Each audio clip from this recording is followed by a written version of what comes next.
Welcome to Screw the Commute, the entrepreneurial podcast dedicated to getting you out of the car and into the money with your host, lifelong entrepreneur and multimillionaire, Tom Antion.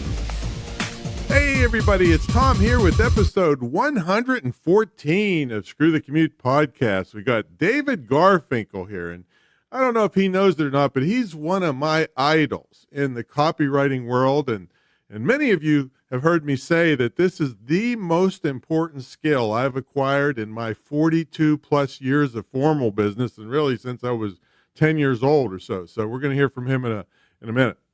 Last episode was 113, Yannick Silver. Now, he's a really, really big thinker, and we talked about how important it was to put soul in your business. And, you know, customers deal with companies that stand for something, and you can't keep these younger employees if your company doesn't stand for something. So make sure you go back later and listen to that episode.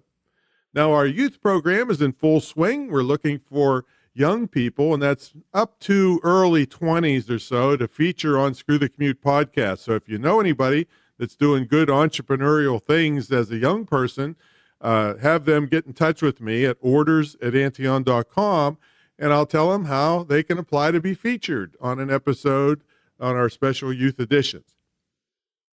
Now, our podcast app is now available in the iTunes store. You can go to screwthecommute.com/app, and it does all kinds of cool stuff. Like if you're listening in the car and a phone call comes in, you can take the phone call. It'll automatically pause the webinar or the podcast, and then as soon as you hang up, it starts it back up again. And all kinds of cool things. You can save your favorite episodes, and we have complete instructions on how to use it and how to download it at screwthecommute.com/app. Now, our on-demand TV is in full swing. We've got the public speaking channel on Roku TV, and we have several other channels in development on Brutal Self-Defense, Protection Dogs Elite, and various internet marketing topics. And we'll also be on Amazon Fire before too long, too. And if you don't know about on-demand TV, you can really watch stuff whenever you feel like it and binge watch. I watched like 88 episodes of The Equalizer. So, from the 80s, and so it's a new thing, and you can put your own channels on now, and that's what we're doing. And guess what? We had 1,200 people download, and you know everybody hates public speaking, and they downloaded and installed my channel with no promotion on my part at all. And so this is really an open field for people that want to get their stuff on TV and reach a whole new market of folks. Now, our sponsor is today is the Distance Learning School, the Internet Marketing Training Center of Virginia. That's imtcva.org. And what I want you to do is watch the webinar on higher education. And it's going to bug your eyes out on some of the bad things happening in higher education, and you are paying for it. I mean, I'm not sure I'd want to mortgage my house to pay for students that are doing 8 hours a week total, including prep for class and going to class. This is crazy. I mean, I don't want to see you blowing lots of money on that stuff. So watch the higher education webinar. You can see it at screwthecommute.com/webinars. All right, let's get to the main event. David Garfinkel is a best-selling author of Breakthrough Copywriting, and he's known as the world's greatest copywriting coach. Now, before he escaped the clutches of corporate life, he was McGraw-Hill World News' San Francisco bureau chief. And today, he helps people like you write ads that bring sales to your business. Now, David, are you ready to screw the commute? I'm ready to screw the commute, Tom. All right. Yeah, good. sure. Why not? That You've been screwing it for a while too, haven't you? I have. Yeah. So tell us what you do and how you help people now, and then we're going to take you back through your the corporate stuff and how you jobs you had and how you got out of that mess. So tell us what you're doing now with people. I will. And before I do, I got to tell you, I love something you sent me about yourself for something else we're doing, where you say you help people stop driving to a job in order to make money for other people. I mean, seems like that's getting screwed in the opposite direction. Yeah, that's right. Yeah, and it's when people look at my resume, it looks like BS to them. But I say, hey, if you're not stuck in the car all day long, every day, you can live 2 or 3 extra lives. Oh, it's true, and where you live too is the traffic's no fun out there, is it? Oh no! So ever since the earthquake in '89 in San Francisco, it's gotten bad. It's still a walk in the park compared to LA, but it's not right. fun. Yeah. So to answer your question, I help people write better ads and get more money for their businesses. I mentor business owners and already successful professional copywriters, and I do copy critiques for people of their sales letters, their video scripts, and their webinar scripts. Yeah, and you've been doing this a long time. I have. When did you get started in copy? I would say mid-90s, so maybe about 25 years ago. Yeah, and what started that for you? What made you get into that?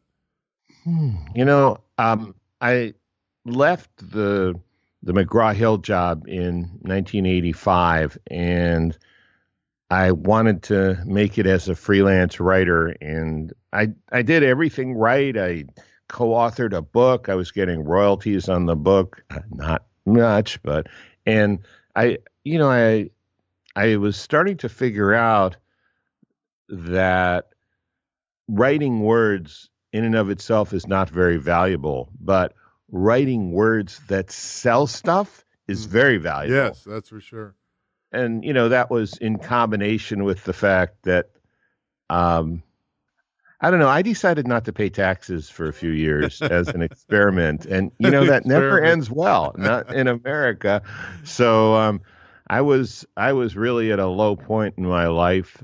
I was technically bankrupt. I never filed, which maybe I should have, but I paid everything off. But well, I really appreciate that, because I was in the same boat one time, and I refused to go bankrupt. I went to all the creditors and I said, look, you know me, you give me time, and I paid everybody off. So I really love to hear that. Yeah, but the IRS, boy, they play hardball. Yeah. Feds are tough. And anyway, I somehow weaseled my way out of it, and I realized this doesn't need to. So I just happened to get a letter from Gary Halbert, the great famous teacher a lot of people copywriting. might not recognize that, but we do. Yeah, they use one of the best of the best. Yeah, and it was from my business partner. A friend had sent it to him, and he looked at it, and he looked at it upside down, tried to read it backwards. It just didn't make any sense to him. I looked at it, and I said, what in the world is this guy doing? And I read it over and over again. And then, as fate would have it, a tragedy occurred in South Florida, Hurricane Andrew, which was, it was like Katrina. It was like, it was just awful. You for living Florida. there at the time, or? I was not. I was in San Francisco. Oh, you were still in San Francisco. Gary was. Oh, that's right. Right. Okay. He was. Right. And so he offered to do a seminar for free, which was very appealing to me, not having any money or credit cards at the time. And at the end, you would write a check, not to him, but to the Red Cross of South Florida. Yeah. And so I managed to scrape together some money, and a buddy and I went, and we shared a room, and, did everything on the cheap. And I did write a check. It wasn't for a whole lot, but it was a lot for me at the time. And, I met so many people there who have influenced my career. Some of them are still friends to this day, good friends. John Carlton, David Deutsch was there. I met Bond. I think he was 3 years old, Gary's son. I really don't know how old he was, but he wasn't that old then. And met Gary himself. Ted Nicholas was a major influence. I met Dan Kennedy. Ended up doing some critiques for his company for a while because, Dan's too busy to actually do critiques. Well, no, if you can hit him at 2:00 on Wednesdays on his fax machine, you can. Oh, yeah, exactly. No, I'm sure he does critiques for other clients. This was for part of the GKIC inner circle. Right. But anyway, yeah, so I met a lot of, that was like, the term inflection point where something happens that, everything goes that. And then I worked my butt off. I did everything I could to write copy for as many people as I could. I think I've clocked in over 100 industries. But a funny thing happened. People kept asking me to write books and teach them. I didn't say, hey, I could write a book. And they say, oh, okay. Like J. Conrad Levison met me in like 30 seconds, said, would you like to write guerrilla direct mail with me? And, it's funny. We never wrote that book. We collaborated on 3 other books. I had some friends. And I'm thinking about this, Tom. Both of these things happened in Marin County. Wow. And that's where you and I did a seminar. I don't know if you remember that, the Holiday Inn Express. I was going to ask you, it was a long time ago, how we even met. I can't remember. I don't know, but these things sort of happen. Yeah. Anyway, I was in the screenwriting class because I was still looking around for what was going to be my lottery ticket out of even being comfortable to being like frighteningly rich. And so a couple of the women in the class said, David, you keep talking about copywriting and comparing it to screenwriting, and I'm a published novelist and she's a newspaper reporter, and you have a nice new car and you seem very happy. Would you teach us how to do that? And so these are 2 examples. It happened over and over again. And I realized, I love to give people advice, whether they want to hear it or not. So might as well make a living off of it. And I kept writing copy, but I started coaching people in copywriting. And, one thing led to another. That's sort of how it happened. Yeah, and it's been a good career for you all this time. And Yes. So what are some things you would tell a business person of the importance of this first, and then we'll get into maybe some nuts and bolts on what they should start doing. But the importance to me is like the number one thing, because you can have the greatest product in the world and hear crickets chirping if you can't convey in all the different fashions that we have now to convey it to get people to buy it. Okay, so that's right. And most people who have jobs and are thinking of starting their own business don't understand something really important about the job. So let's take a really exciting job like a staple company, not Staples the store, but right. you sell staples at and let's say that you're a marketing manager for the staple company. What you don't realize is there's a whole there are at least, and probably more, but at least 2 teams of people besides you. One that actually makes the staples and puts them into little packages that go into stores like Staples right. and Office Depot and Amazon and all that. And then there's another group of people that get the buyers at those stores to buy this stuff. Mm-hmm. So there's a production company, a company that creates the stuff, the product, the service, the whatever. And then there's a second part of a large business that's called marketing and sales. And this is a long, detailed conversation, but just basically concept. One part of the company does the work. The other part of the company gets other people to give the company money for that work, right. whether that work is a service, a product, an info product, whatever. And so when you have your own business, guess what? The laws of nature don't get changed for you. Not only do you have to do the work, but you have to get other people to pay you for the work. Mm-hmm. And at first it's kind of easy because you go to people you know and you get referrals, and then you run out of those people. Uh-oh, what you gonna do? You're gonna market. And so marketing usually is getting people familiar with you, branding, getting them to know your name. But, as I like to say, I could recite some of the Geico commercials on TV to you by memory, but my car insurance is with State Farm. Huh. Right. Why is that? I'm very familiar. I'm much more familiar with the name of Geico than State Farm. Right. I only think about it when I pay my premiums right. or God forbid there's a problem on the road. But fortunately, since I don't have to commute, the chances of that problem happening are much less. So marketing generally, most people who don't take the direct marketing point of view that I take, and I believe you take too, Tom, is getting the name known. And then sales, those are those untrustworthy, sleazy, slippery guys called salespeople who actually feed your family if you work for a company. They're the ones who get the money. Okay. Now, the neat thing about direct marketing is we say, well, why do marketing and sales have to be two different things? They could be the same thing. We'll just write a message that gets people to buy from us. Now, that may seem like duh to most people, but when you really start to get into it, you find out that there are a lot of people who will jump up and down and do somersaults about branding, but when it comes to getting the sales, they say, oh, well, and they won't answer the question. So copywriting is the way you implement direct marketing.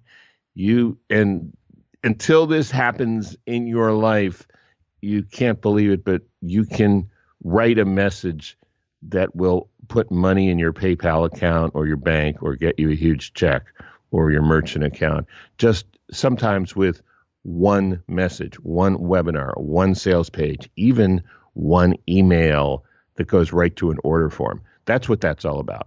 Yeah, and I've been ragging against branding for a long time. I mean, most people brand themselves right into the poorhouse. They worry about, I have to make sure my website colors match my brochure, which never happens because of monitors. But they try. They try, and they got to have the perfect business card and the graphics, and they go to a professional firm and spend thousands on all this, getting all this stuff together, and they haven't made one sale. And then when they do make some sales, the customer says, well, that's not really who you are. You're this. And they're like, oh, man. So they branded themselves incorrectly. I say your customer will brand you. I agree. But you've got to concentrate on the sale first to get money coming in, or none of this other stuff matters.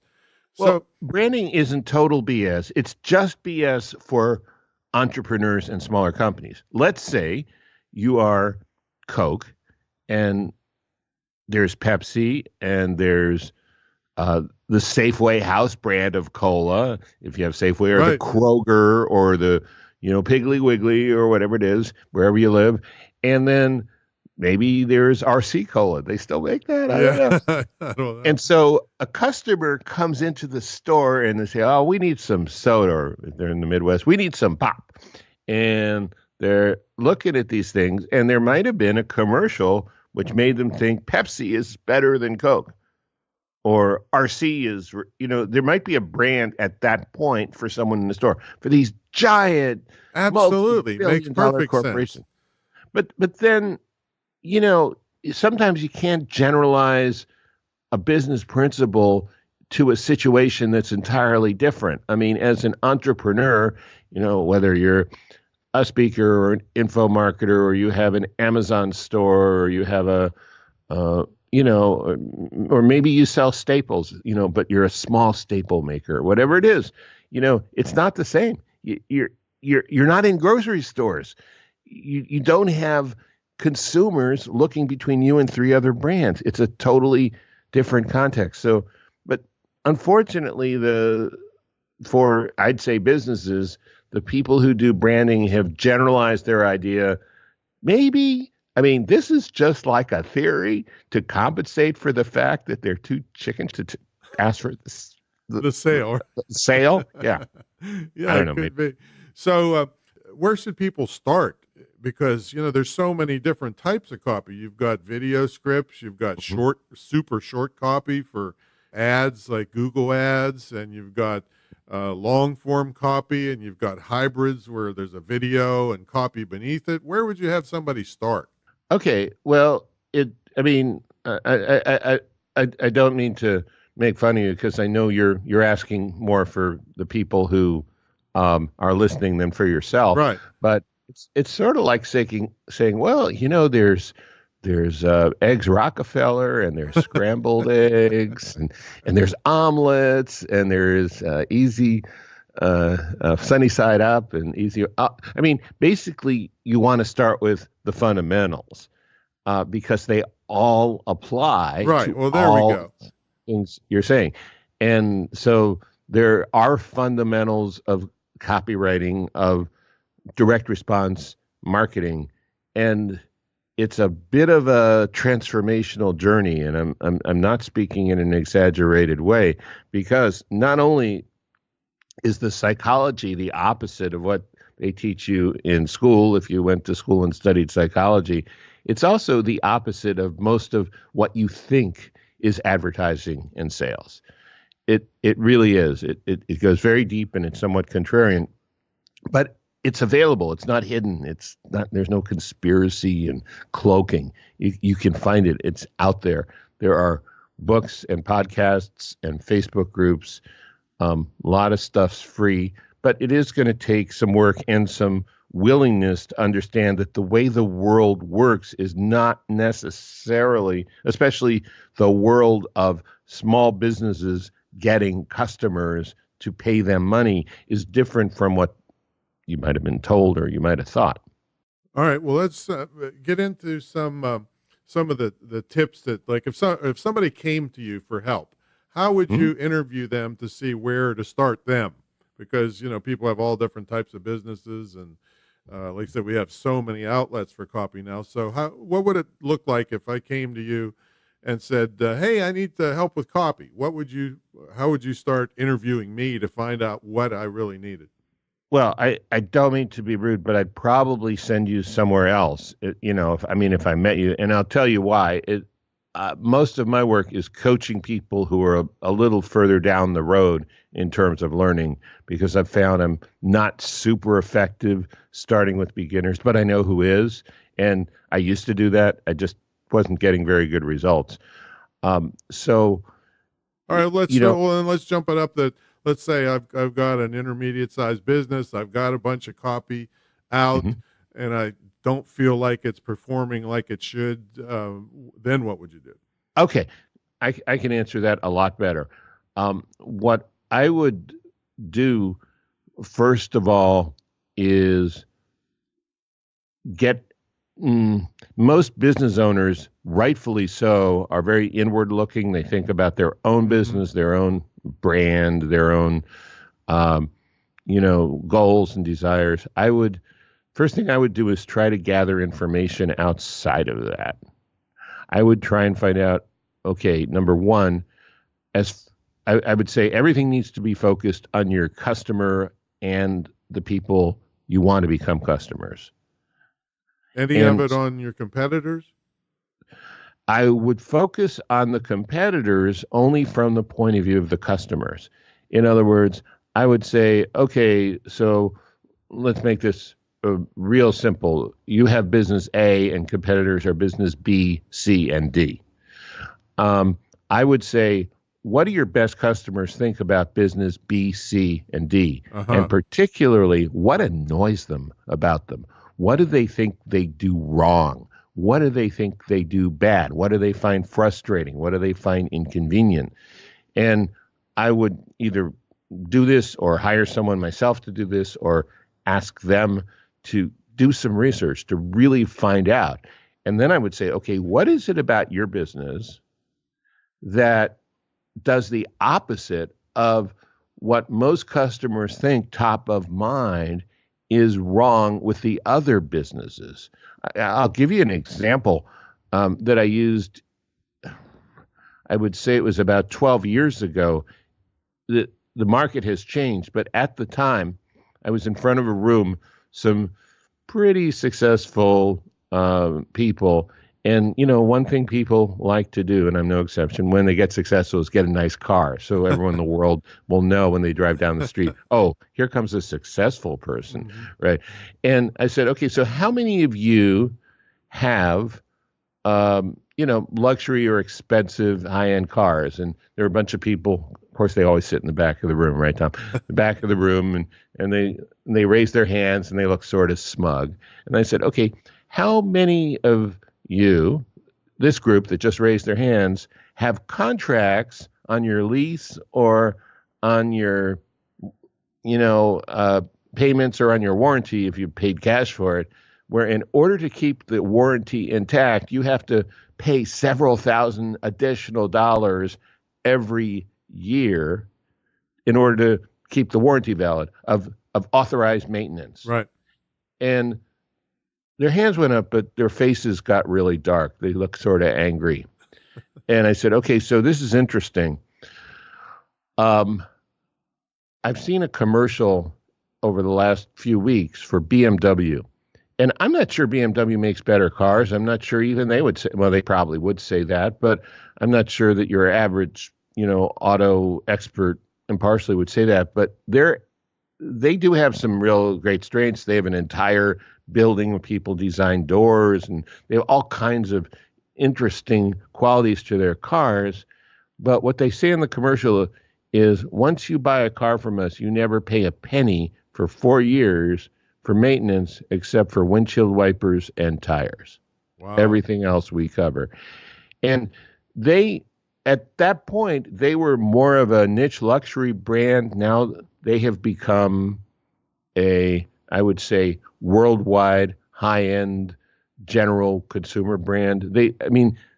You see, that might not even have been what the CEO thought was the best thing about the company, not to mention all the engineers and all the car experts. But this was a point of difference in the consumer mind that put some salve on a very painful wound that other people, that their competitors were causing.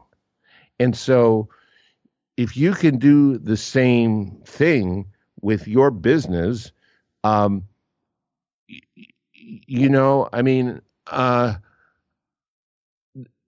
you can assert an advantage that's not only unique, but is important to your customers because it solves a problem that they have in their general idea of your industry and specifically with your competitors, then your copy is going to start working just by doing that. Boy, folks, hopefully you realize the brilliance of that example that he just made, because who does that? Hardly anybody does that. They're just scrambling to get their product done and make some sales, and that takes time and thought. But that is like sharpening the axe kind of thing. I mean, you take that time and thought, and the payback can be just enormous. And I have a BMW joke. Okay. All right, so what's the difference between a BMW and a porcupine? Oh, I know the answer. You know that one? With the BMW, the prick is on the inside. Yeah, right.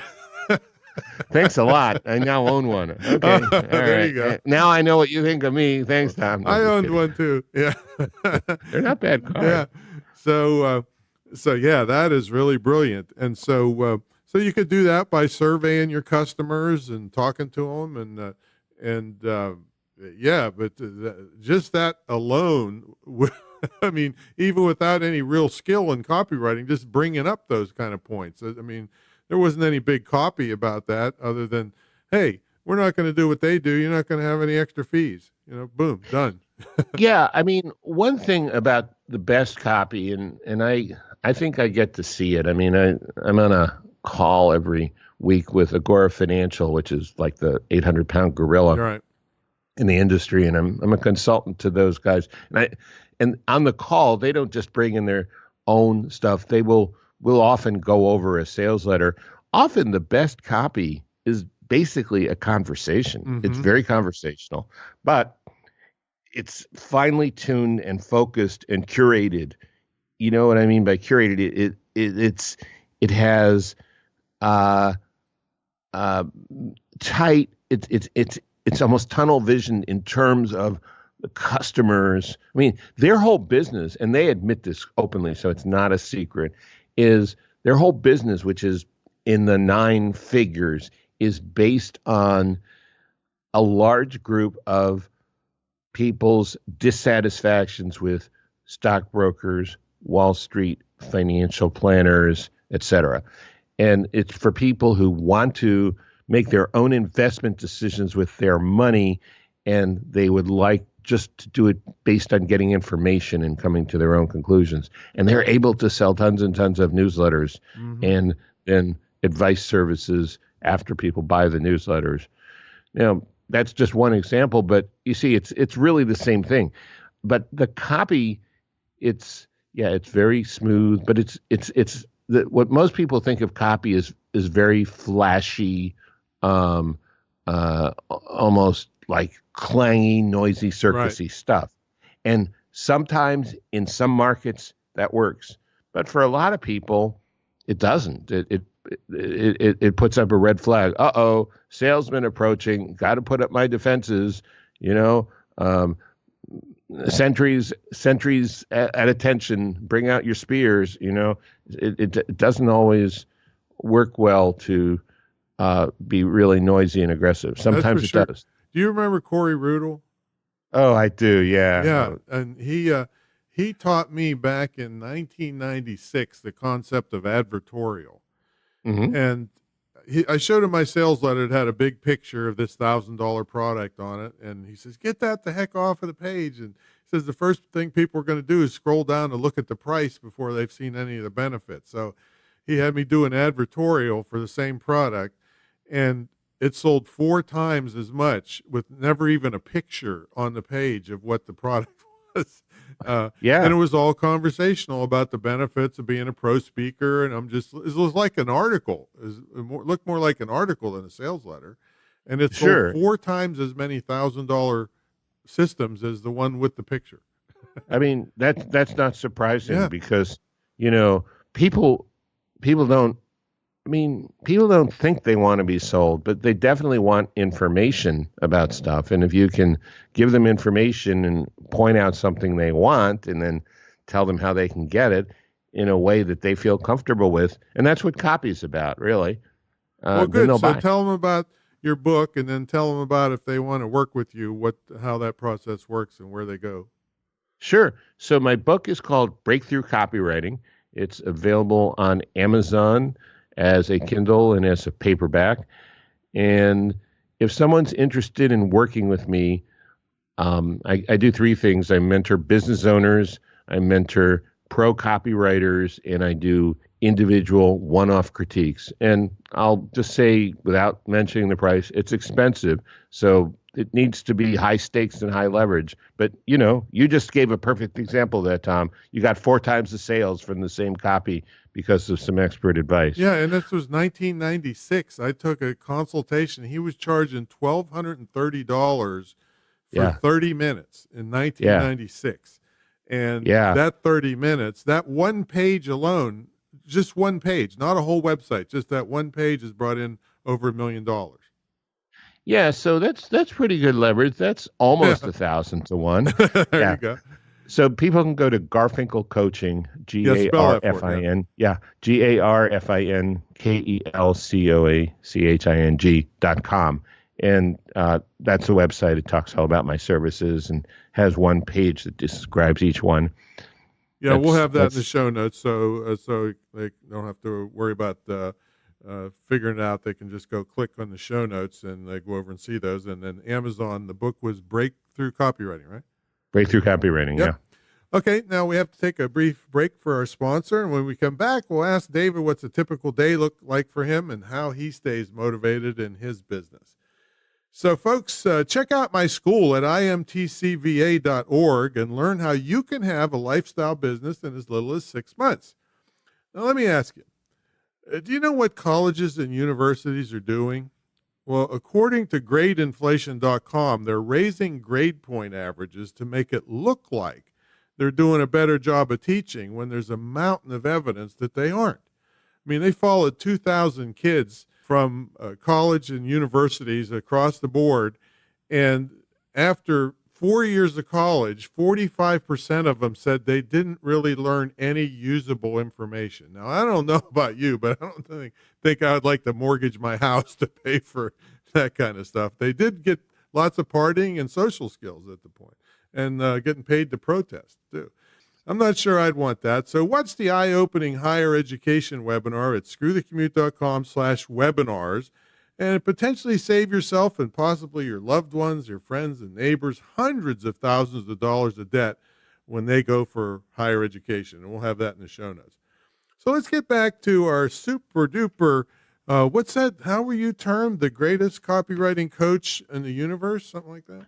Yeah. Oh no, I don't think so. Just this world. There's probably just a this better world? one on Venus, but I don't know. Okay. Or All her. right. On Venus, it would be a her. Yes, that's right. So what's a typical day look like for you? Typical day. Well, I get up in the morning, same thing for breakfast, just so every mouth can be fed. No, I'm single, so there's only one mouth to feed. But I do get up about the same time, and I do have the same Early thing riser? for breakfast. No, 7 o'clock. 7 o'clock, that might be okay. early for a lot of people, but I don't think so. And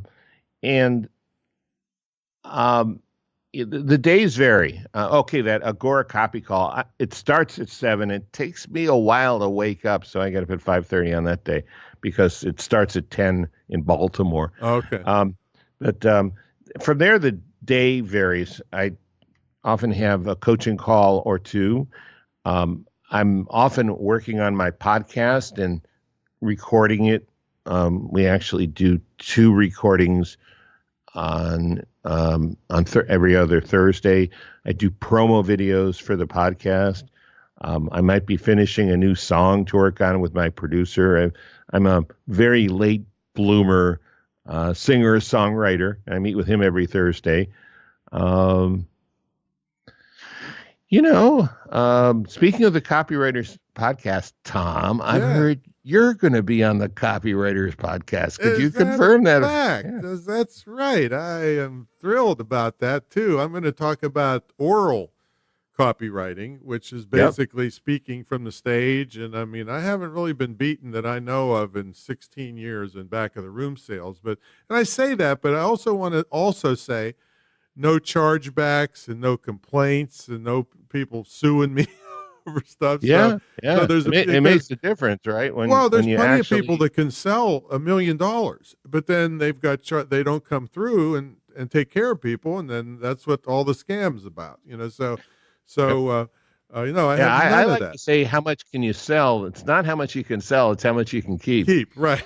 Exactly. It makes like I said, I sleep at night and so I'm going to go into a lot of the details of the things that I do, which are and a lot of it is not even. I mean, my goal is to make them love me before I even get in the state I'm speaking or the country even.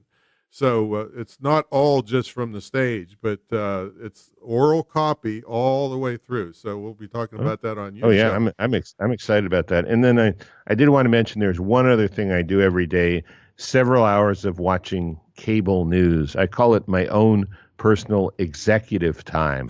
And I do this so I can be sure I have something to complain about every single day.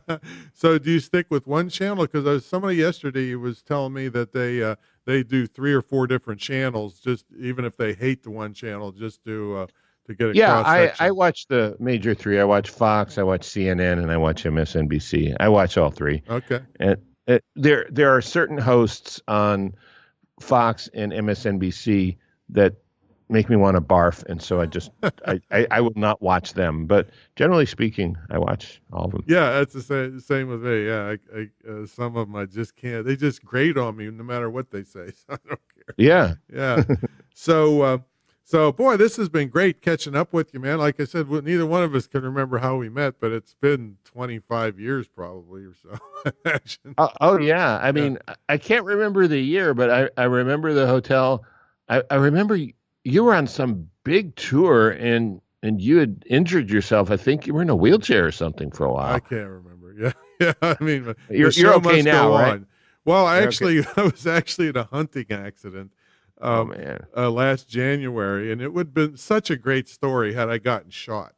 But I fell on a log and perforated my intestines, and it was out in no man's land, and they almost killed me at the hospital because they kind of blew it off. Said, "Oh, go take an aspirin," and I'm bleeding out inside.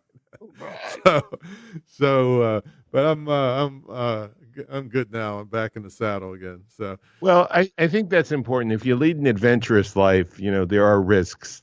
Absolutely, yeah. I mean, I don't know how much hunting they do in Marin County up there. Whatever. Well, I think they hunt unicorns and soap bubbles up there. Could be. So anyway, great catching up with you. Everybody check the show notes for David's book. And if you got a serious business and you want some serious results, he's the bomb. He's the man. So thanks so much for coming on, man. Oh, you're welcome. Thanks for inviting me. It's really good to catch up after all these years. My pleasure, man. So next episode, I'm going to be on Mondays. I do in-depth training sessions, and on Wednesdays and Fridays, I do interviews with great entrepreneurs like David. And I think it's next Monday. I'm doing spam control, and that's both for your emails. I know everybody pulls their hair out all the time on emails, but you get your websites are spam too, and sometimes you don't even realize it, and then there's tens of thousands of spam comments loading up and things like that. So I'm going to tell you how to keep your websites clean and your email clean. So we'll catch you all on the next episode.